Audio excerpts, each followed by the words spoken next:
Métodos de recuperación de un DBMS. Primeramente, el respaldo de información es la copia de los datos importantes de un dispositivo primario en uno o varios dispositivos secundarios. ¿Esto para qué nos sirve? Bueno, si el primer dispositivo sufre una avería electromecánica o un error de estructura lógica, sea posible contar con la mayor parte de la información necesaria para continuar con las actividades rutinarias y evitar pérdida generalizada de datos. Bueno, la importancia. ¿Por qué es importante? Bueno, pues todos los dispositivos de almacenamiento masivo de información tienen la posibilidad de fallar. Por lo tanto, es necesario que se cuente con una copia de seguridad de la información importante. Existen varios métodos para la realización de un backup. ¿Estos por qué? Bueno, pues MySQL guarda las tablas como archivos y el tipo de tablas que se esté manejando. En esta existen distintos tipos de tablas.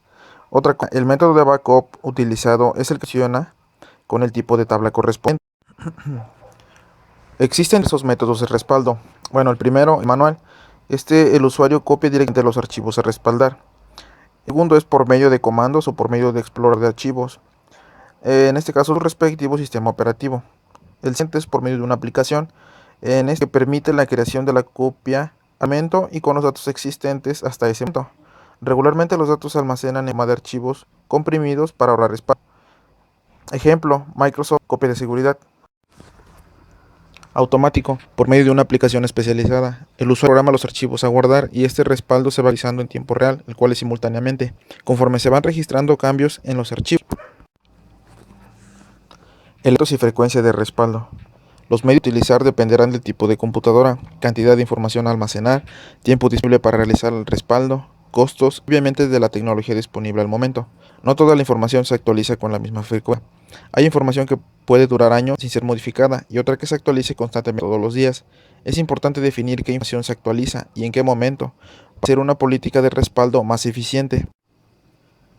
El otro punto es que si queremos hacer un respaldo con históricos o duplicados, en este caso tenemos que indicarle al programa que no queremos que nos borre o sobrescriba ningún archivo y que vaya guardando los archivos con su respectiva fecha y con qué frecuencia queremos hacer respaldo. En caso de que haya información que se pueda sobreescribir o actualizar, se realiza un respaldo incremental donde solo se actualiza que ha cambiado del archivo, lo que mejora la eficiencia de nuestro sistema.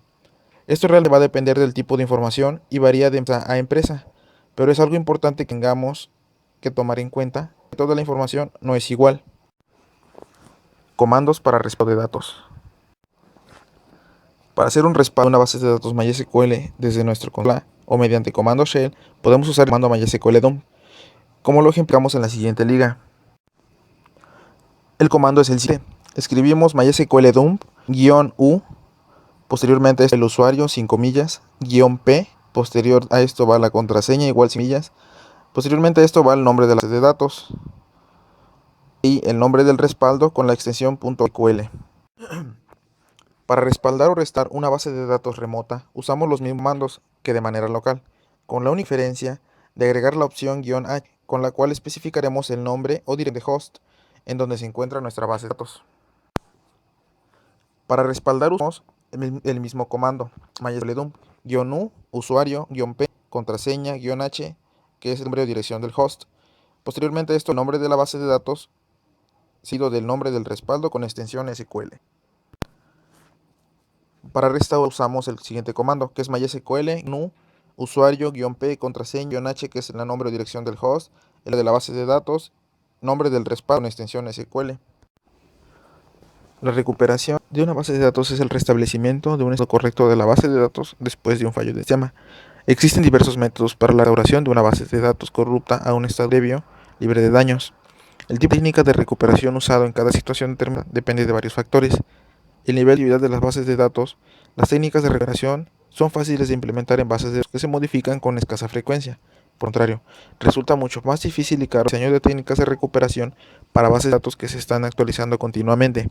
En este último caso, suele tratarse también de bases de datos de gran importancia para sus usuarios, por lo que es de vital importancia que la recuperación sea rápida. La naturaleza de la información de las bases de datos. Para algunos tipos de datos, la pérdida de una pequeña cantidad de información puede no resultar particularmente crítica. En otras situaciones, tales como bases de datos financieras, no es aceptable una pérdida de datos, independientemente de su cantidad. Los dos tipos de circunstancias requieren muy diferentes aproximaciones en lo que se refiere a finalidad y recuperación. Estos son copias de seguridad de la base de datos, diarios de transacciones y relación reejecución, recuperación de retroceso. Copias de seguridad de la base de datos. Para poder efectuar cualquier tipo de restauración de una base de datos, es necesaria la realización de copias de seguridad, COPS, de la base de datos de forma periódica. Este proceso consiste en la escritura de una copia exacta de la base de datos de un dispositivo magnético separado del que contiene a la propia base de datos. En los sistemas más grandes, este dispositivo suele ser una cinta magnética. En los sistemas basados de microordenadores, puede tratarse de un cartucho de cinta de cassette o de uno o más discos flexibles. Habitualmente, mientras está generando una copia de seguridad, es preciso tener todas las demás actividades de la base de datos. Diarios de transacción y restauración, reejecución. Una extensión de la técnica anterior consiste en el mantenimiento automático de un fichero de ordenador que contenga una lista de los cambios hechos en la base de datos entre dos copias de seguridad consecutivas. Esta lista se conoce como un diario de transacciones y se mantiene siempre en un dispositivo físico diferente que almacena a la propia base de datos. Habitualmente se utiliza para este propósito una unidad de cinta magnética o una unidad de disco diferente. La razón para usar un dispositivo separado es simplemente que si la base de datos resulta dañada, la causa de dicho daño no tiene por qué afectar a los datos almacenados en un dispositivo físico diferente. Por último, la recuperación por retroceso. La recuperación por retroceso resulta útil en situaciones en las que el procesamiento de la base de datos se ve interrumpido, pero la base de datos en sí no resulta dañada de forma alguna. Un ejemplo de esto podría ser algún tipo de fallo que produzca una terminación anormal de la ejecución del sistema gestor de base de datos. Las transacciones en marcha podrían ser abortadas antes de su finalización, y los registros asociados a las mismas quedarían en estados desconocidos, aunque el resto de la base de datos no se vería afectada. La técnica de recuperación por retroceso requiere que el diario de transacciones contenga imágenes iniciales de cada registro de la base de datos, que haya sufrido modificaciones desde la última copia de seguridad. Una imagen inicial es una copia de un registro tal como se encontraba inmediatamente antes de ser modificado, como parte de una transacción, es decir, justo antes del inicio de dicha transacción.